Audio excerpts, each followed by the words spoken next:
Good afternoon. I think it's I think somebody responded at least. That's good news for us, which means somebody is awake, and I'm hoping more people are going to be awake very very soon. We'll have more people working in, but I think it's as Anish said rightly, an afternoon session obviously allows you to take a dose, but then I think the eminent speakers that we have in this session, they will not allow to do so.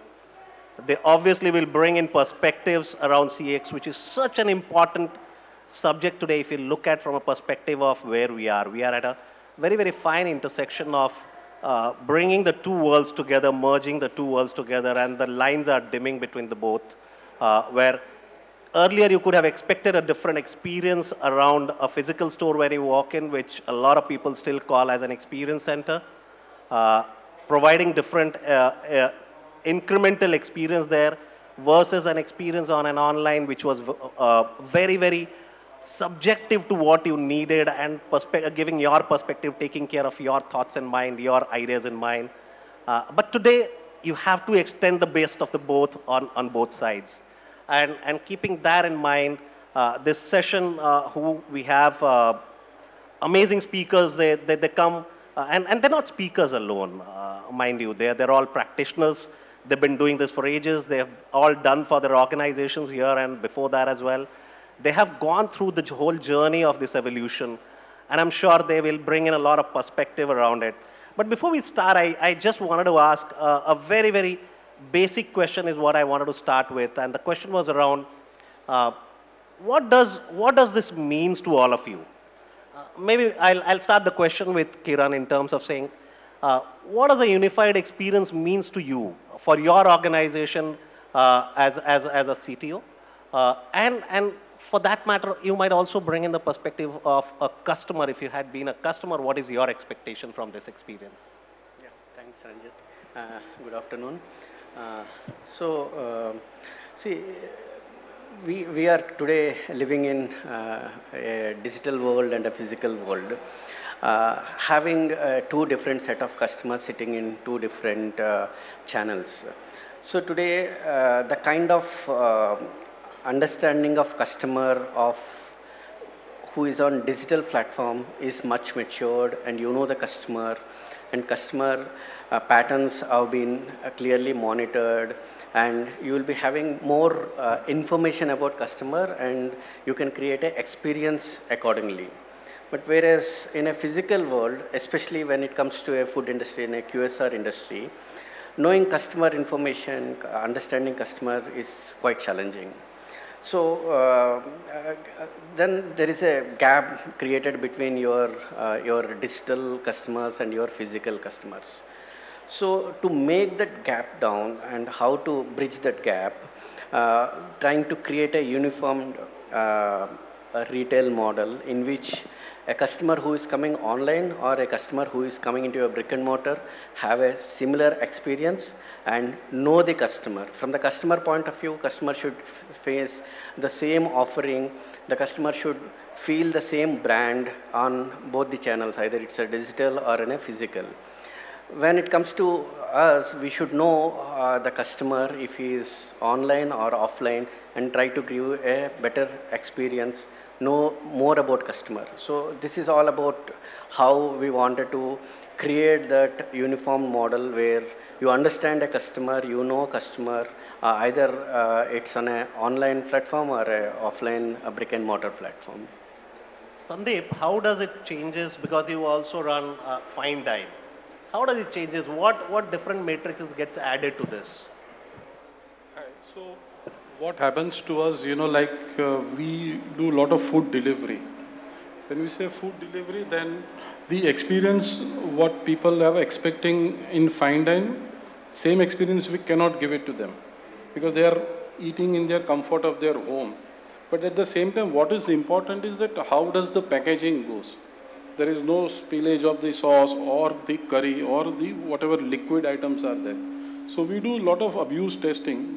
Apart from that, we wanted to give them an experience like how can we give them QR code on the packaging so that they can scan the QR code, then they know the brands what we are there, And more information about the organization, that is what we are trying to collect.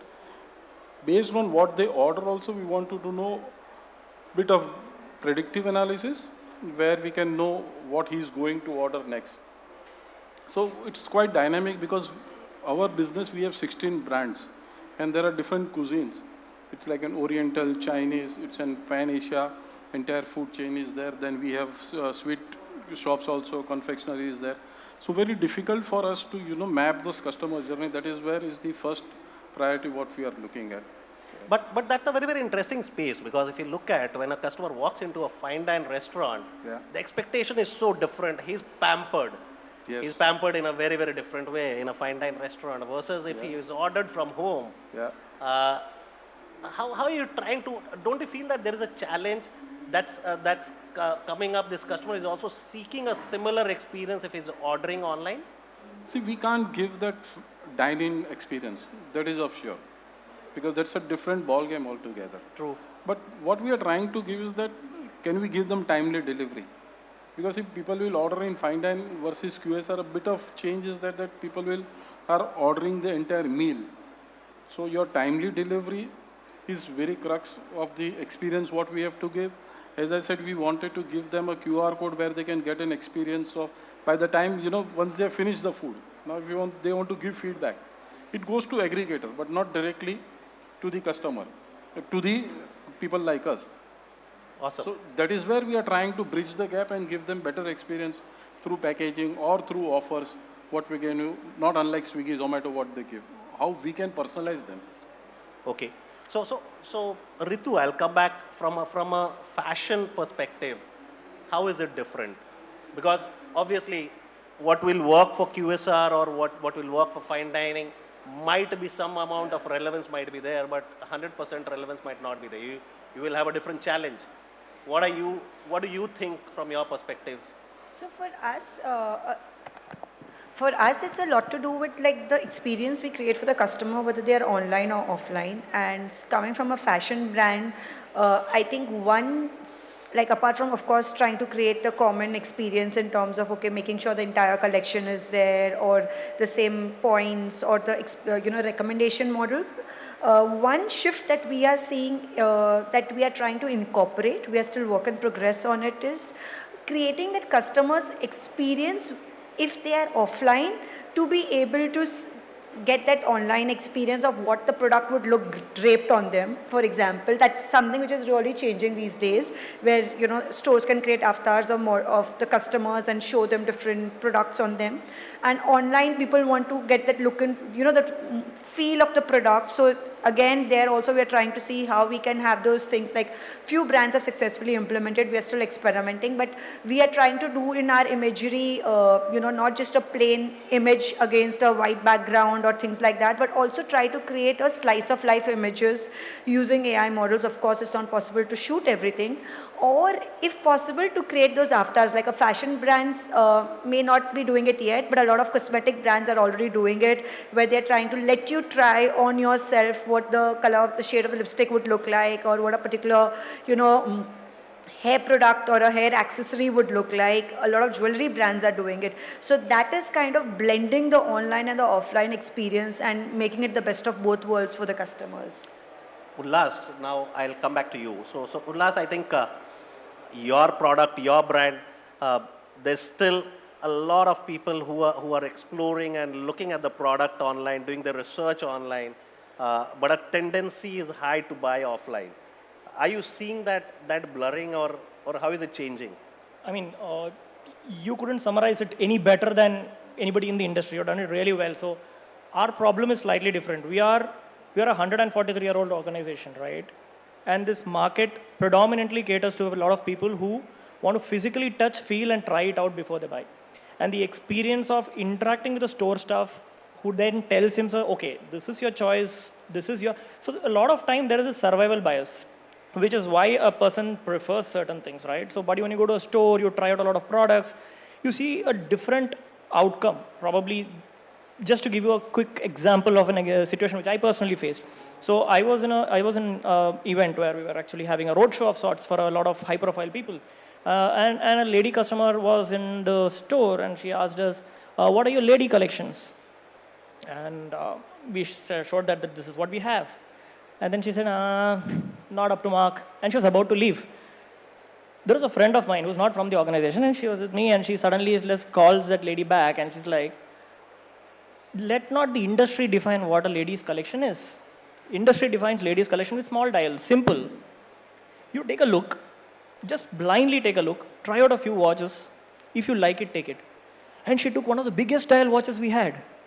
And that's a shocking surprise to us, that we are so biased with the data that we have, and we think that this is what is the right path.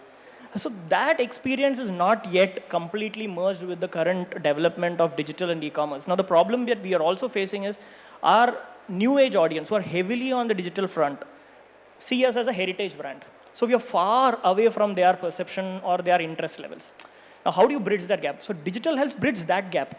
But again, within the digital sphere, we have to pick and choose. Like a lot of our high profile customers, even when they want to buy it online, we prefer not to close the sale immediately. The luxury lines that we have, spending 20 lakh, 30 lakh, people are ready to just click off the button and just close it with an NEFT transaction or a check drop.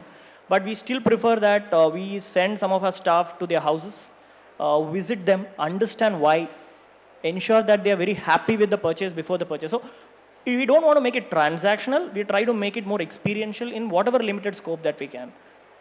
Pretty good. I think I chose to come to you in the end, Ankur, because a lot of people sitting here might think of Shiprocket more as a logistic company, and then people might ask, why would what is the role of a logistic company playing in this whole scheme of things, then reducing time?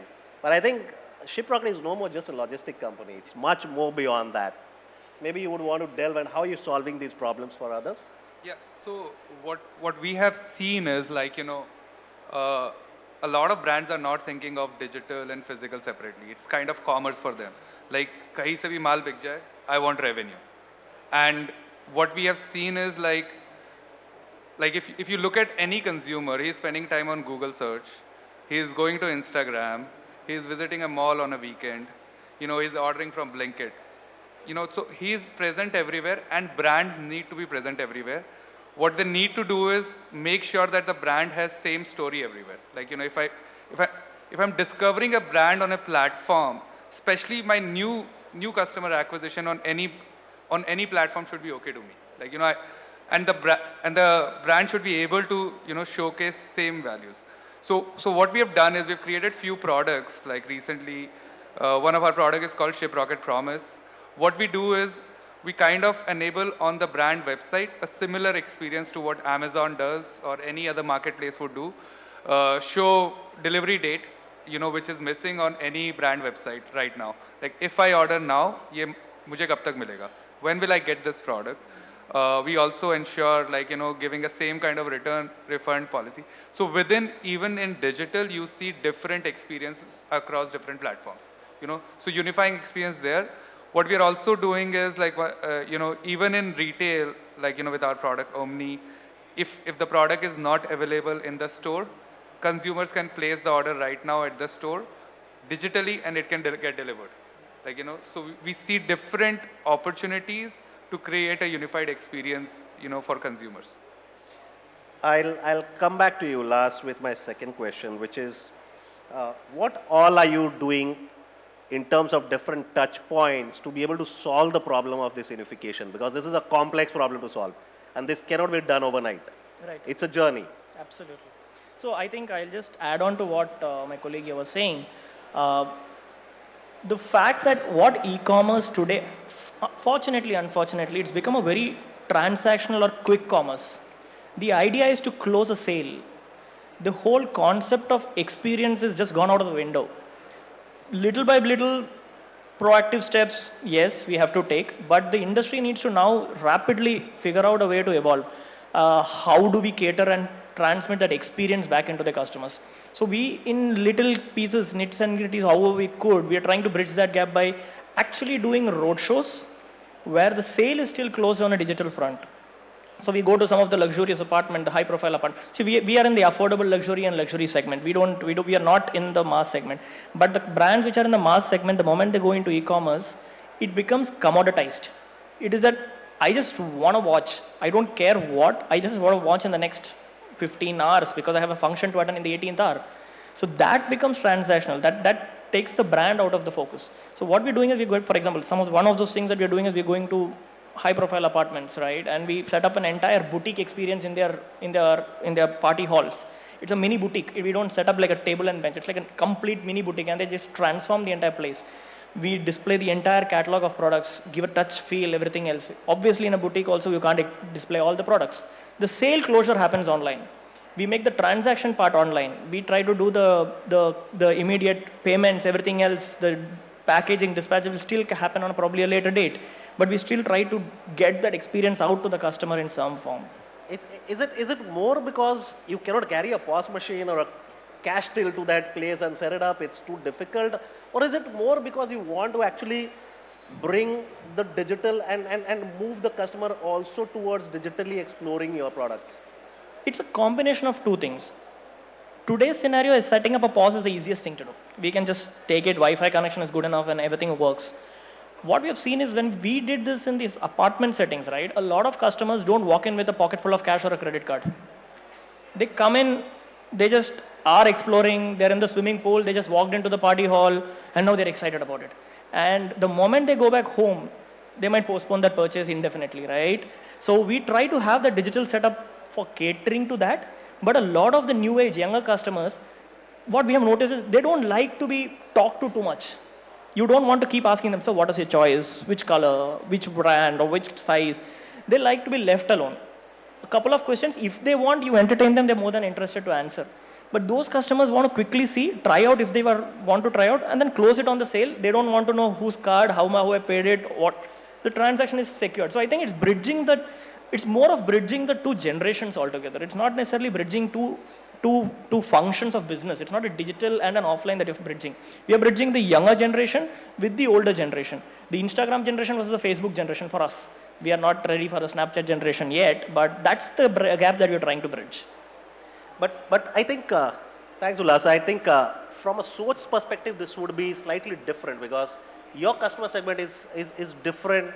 You're not into that luxury segment or a bridge to luxury segment. You are more in affordable fashion, right? And in an affordable fashion, the whole thought process, the whole expectation is also different. How are you trying to solve these problems? No, but see, of course, Ulhas is in a very different segment of extreme luxury. For us, it's more of about mass occasional wear category that we are into, or the segment that we are into, and the problems which we face are very different in terms of, but they have this comfort that they can always try and return it back to us. So the behavior changes because of that. So, and the higher the price of the product, the higher the return rate becomes for us. Why is it so? Higher the price, the more is the return. So it's a very simple psychological thing. If I buy a t-shirt for 500 rupees and if I buy another t-shirt for say 3,000 rupees, even if I find a 500 rupee t-shirt so, I'll still retain it. Versus if I'm keeping a 3,000 rupee t-shirt, I should really like it. If the fit is little bit off, or if the color is little bit off to my liking, I'll be like, okay, fine, it's not worth it, let me just return it. So that plays a very important role. Versus if it was in the physical store, the store salesperson is right there and they can, help you saying, oh fine, I'll just alter it and give it to you. I'll just, but this color is looking great on you. So they are there to boost that sale then and there, and which is what he's saying that, the customers will see it in the store and then they can make the purchase offline, online, stuff like that. In our case, the challenges are different. So for us, the unification is more in terms of understanding what are the categories the customer likes, not just in terms of whether it's kurta or whether it is a CD set or a sari, but also within that, what is it that caters to the taste of the customer? Do they really like the, a particular silhouette, particular color, or what, whether they like silk sari. So, building the cohorts more around that specific taste of the customer and then projecting those to them, I'm sure this is going to be very different for both of you because being in the food segment, this could be a very, very different nuance. How are you? Because you had a very, very different problem to solve in terms of being able to deliver much faster. The customer wants the food right now. Abhi bhook lagi hai yaar, abhi khana chahiye. I can't wait for 30 minutes, 45 minutes. How are you solving with bringing these two, Kiran, together? Yeah, so today it become reality that whatever food you want, you are getting in 30 minutes online, where 5-6 years back it's a quite challenging thing. So there are two main platforms. One is aggregator-based platform, where I cannot control the experience because the experience is totally managed by aggregators.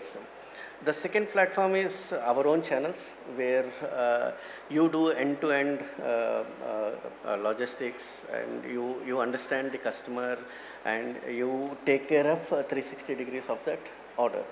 So there you have complete control with you. So in both places, the common one is a menu. The menu is what you are going to offer. The offering can be controlled. But in case of aggregators, the advantage we carry is volumes. When we go with them, they can deliver more volumes. But having said, they will be certainly feedback not directly coming to us. It comes from multiple channels. That's a challenge. So unless we understand that and we rectify what are the measures need to be taken there, that's a gray area. It's a challenging area. Whereas our own delivery, the challenge is how much you can do and which territories, which catchments you can do. It's all depends on catchment to catchment, your segment of customers. So it's not uniform problem. It is having a multiple layers to it to understand the customer and trying to solve it. It's not that easy, and it's not solved. It's like it's a continuous way of correcting. Predominantly, menu is what we can control in all things. And when it comes to offering, it's all again data driven and understanding the customer segment, likes. Being a very diversified country, something what a customer in the north likes or choices will be completely different from a south or east or west. Even for the matter, in a same state, if you go 100 kilometers far from one city to another city, there is a different kind of likes. So accordingly, the menu has to be controlled. So that's where we can control and we can work on multiple menu offerings. I think, Sandiip, I have a very, very different perspective or a question from you from this perspective. I want to understand from you in terms of saying, in your case, when you've seen the customer when he's ordering, what is his taste, and you have the details of the customer.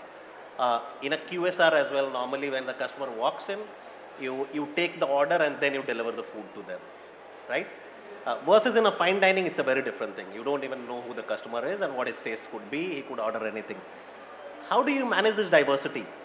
And are you also in the QSR, are you also being able to recommend something to the customer because you already have his history?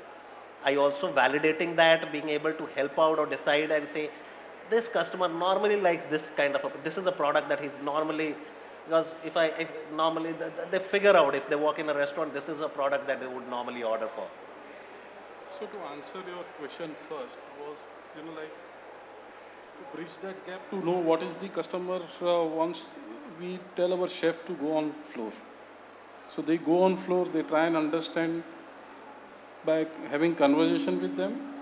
The floor managers from the expressions of the customer. See, you can make out from the facial expression whether they have liked the food or not, or what is their, next level of expectations. So through conversations only that happens. We are talking only of fine dine. There is another touch point which is a bigger challenge is our outdoor catering and banqueting business, what we do. In that either you get 100 people or all 100 are gone. So to handle that also what we do a lot of analytics through CCTV. We play CCTV, then we go back and see the expressions of those customers, likes, dislikes, that is number one. Next, what we do, we push in our hostess in that 100 people crowd and try to understand the conversations based on their expression, what they are speaking.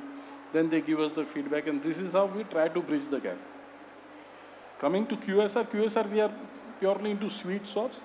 So where we sell sweets and there is a confectionery shops. So there is not much of a challenge because they come with a very focused mind. कि boss आज रसगुल्ला लेके जाना है, खत्म हो गई बात. So उसमें there is very less scope of giving them a personalized service or giving them a bundle कि आप इसके साथ में this will go. So in that our QSR format is a bit different. So from a Soch's perspective, Ritu, if I have to ask you, if a customer walks into the store, are you trying to find who the customer is, identify the customer and then serve him through some mechanism, or are you still, the customer is being identified at the cash till when he is trying to exit? So currently, yes, it is more on the, from the systems perspective, yes, it is at the time when he's at the, at the counter. But since Soch does have a strong, loyal base of customers, and then there is the user's body language, as Sandiip just mentioned, we do get a sense of what is it that the customer is looking for in terms of the category of product or the price point of the product or the range that they are looking at.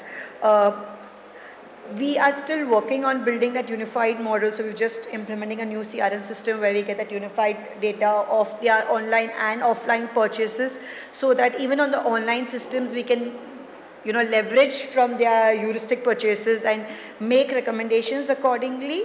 But yeah, at least in the offline model right now, a lot of time, unless you have the salesperson, the store manager has familiarity, you have to wait till they get to the cash counter.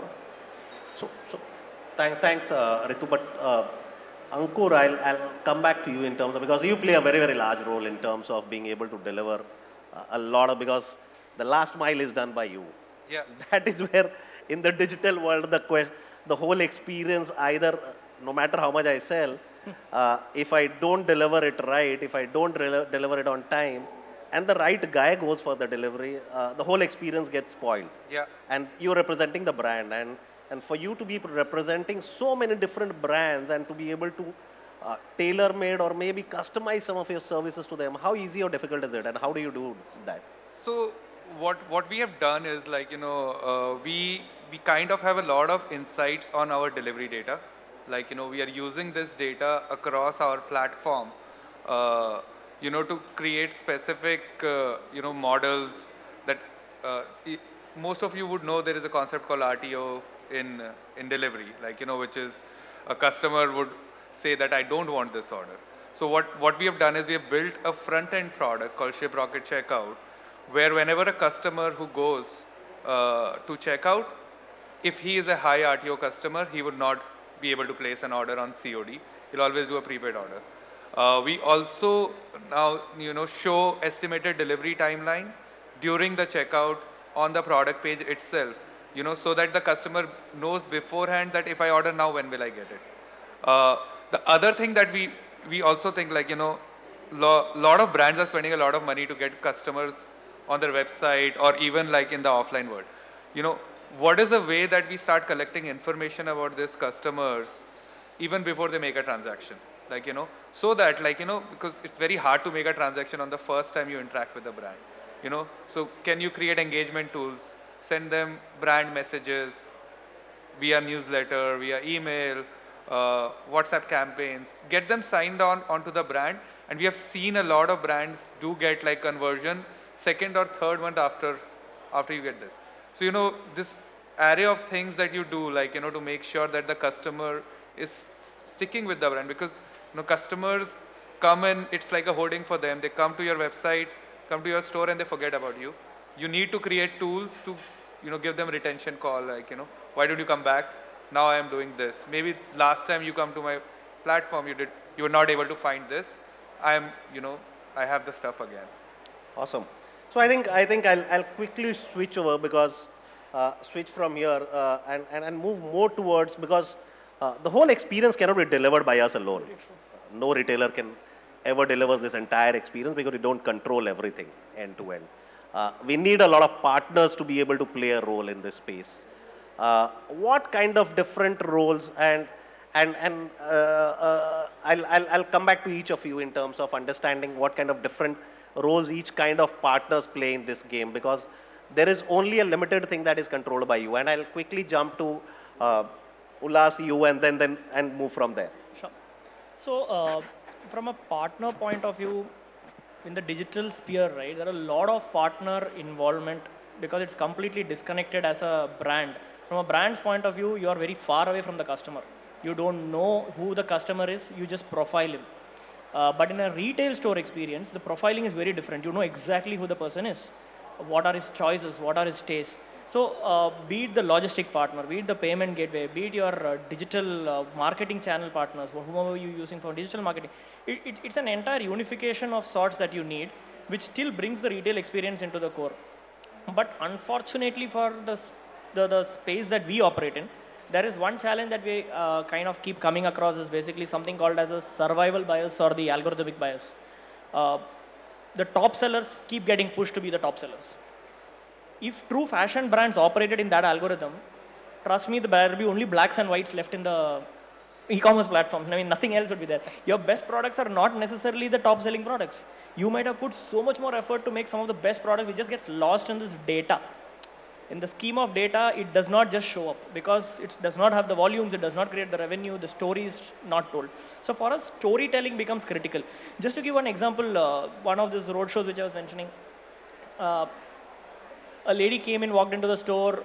We have beautiful clocks, some really expensive clocks, a lakh and above. So she saw a clock and she was very spellbound. She wanted it and she told, I'm just going home, getting my husband back.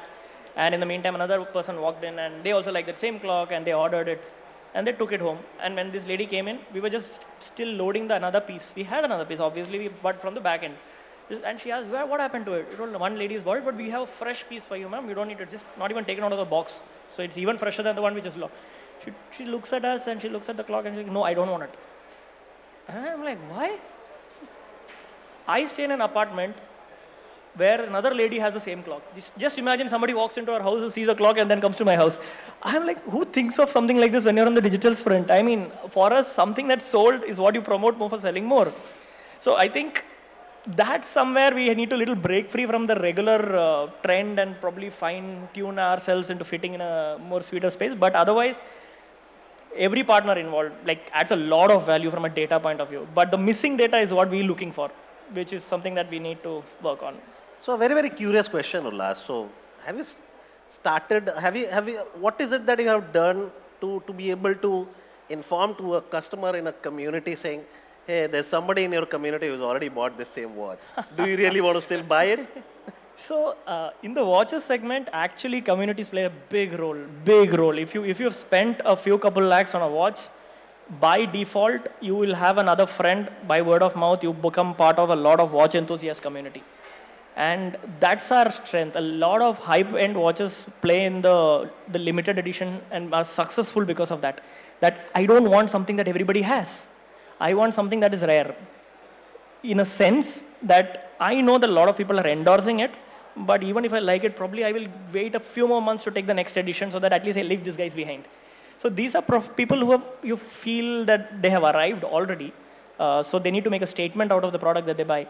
So yes, watch community actually helps us in that sense, like you mentioned.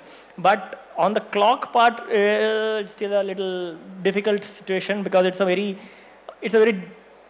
touch and go kind of a situation where we don't want to show interiors of another person's house to another person saying that, yeah, I have it on the wall.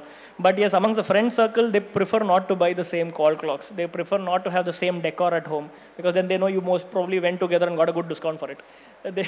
That's also a perception. They don't want to be seen like that. Awesome. Sandiip, coming back to you, who do you think are the different players supporting you and making you deliver this entire experience journey? Maybe I think we're coming to very close of the session and we will have to quickly run through with your answers. Okay, so where we are looking at is the partner who can support our business goals.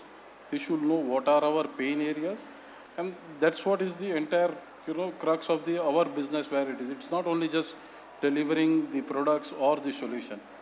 And they should be our growth partners as well. Just not ki solution de diya niklo bar.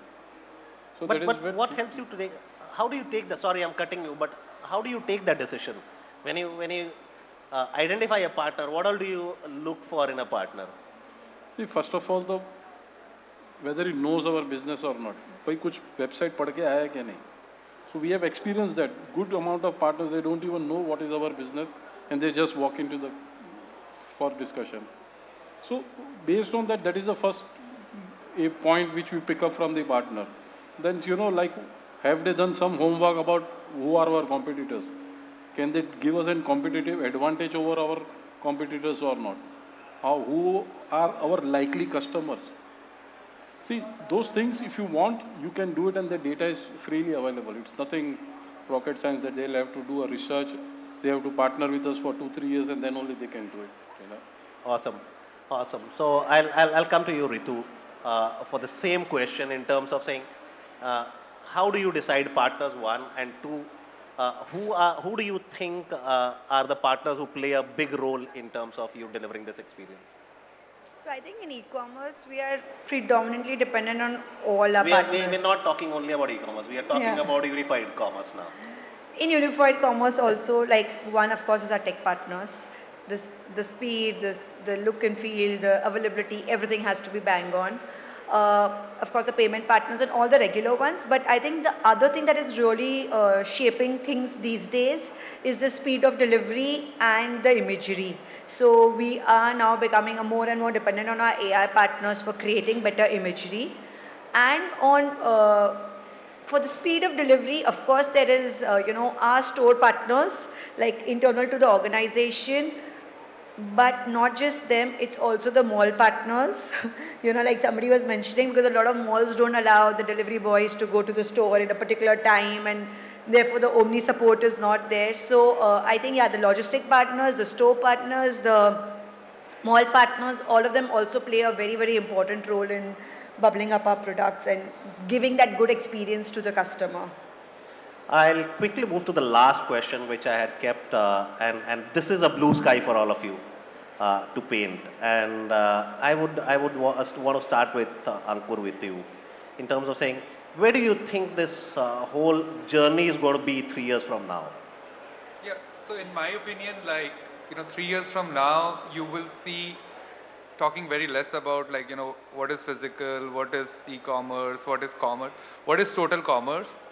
A lot of it will also be about capturing the right data.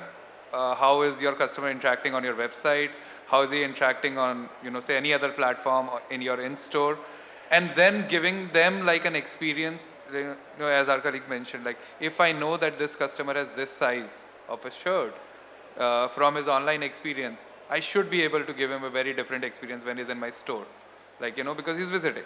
So I think capturing the data at scale and giving and making, I would say customer would be expecting this, 3 years down the line, and the speed of change is very, very fast. At this point. What about you, Ritu? I think from 3 years from now, I do think the AI penetration will increase a lot more in terms of the virtual trial rooms. I know it's very, very nascent and crude experience today, but the virtual trial rooms online and offline, I think that's really going to get way better. Kiran, what about you? I think 3 years from now, we should talk more about a better customer experience. Today, if you look back 5 years back, creating a digital channel is some rocket science to most of the retailers. Today, there are almost every retailer who are in omni-channel, multi-channel, somewhere they came to a digital platforms.